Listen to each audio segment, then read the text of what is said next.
સુરતમાં ગેસ કાળાબજારીનો પર્દાફાશ. પોલીસે 34 લાખનો મુદ્દામાલ કબજે કર્યો. 8 શખ્સો ઝડપાયા છે. તપાસમાં પ્રકાશમાં આવ્યું છે કે આ ગેસ મહારાષ્ટ્રના પાલઘરથી લાવવામાં આવ્યો હતો, જે અધિકૃત રીતે પરબ, વેલંજા અને અંકલેશ્વરના ગ્રાહકોને પૂરો પાડવાનો હતો. જોકે રામદેવ ગેસ એજન્સીના દેવાલાલ કલાલ અને તેના શેઠ કનૈયાલાલ ભંવરલાલ કલાલે આ જથ્થો ડાયવર્ટ કરી 900,000નું સિલિન્ડર 2,350 રૂપિયામાં વેચ્યું. પોલીસે ઘટના સ્થળેથી 8 શખ્સોની ધરપકડ કરી છે. મુખ્ય આરોપી કનૈયાલાલ ફરાર છે, જેને વોન્ટેડ જાહેર કરાયો છે. તમામ આરોપીઓ વિરુદ્ધ કામરેજ પોલીસમાં ગુનો નોંધાઈ કાયદેસરની કાર્યવાહી હાથ ધરવામાં આવી છે.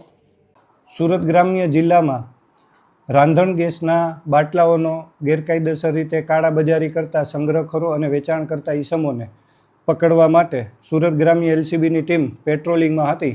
તે દરમિયાન તેમને બાતમી મળેલ કે કામરેજના પરબ હોમ ઇન્ડસ્ટ્રીયલ વિસ્તારમાં દેવા મારવાડી નામનો વ્યક્તિ રોડ ઉપર વાહનો પોતાના આઈસર ટેમ્પોમાંથી બીજા વાહનોમાં રાંધણ ગેસના બાટલા અનલોડિંગ કરી રહેલ છે. જે બાતમીના આધારે એલસીબીની ટીમ સદર જગ્યાએ પહોંચતા 8 આરોપીઓ તેમજ એક વોન્ટેડ આરોપી અને 229 બાટલા ભરેલા અને 153 ખાલી બાટલા મળી આવેલ, જે ગેરકાયદેસર રીતે સંગ્રહખોરી કરી અને વેચાણ કરતા હતા. જે બાબતેની કામરેજ પોલીસ સ્ટેશનમાં વિગતવારની ફરિયાદ આપેલ છે, જેની તપાસ હાલ ચાલુ છે.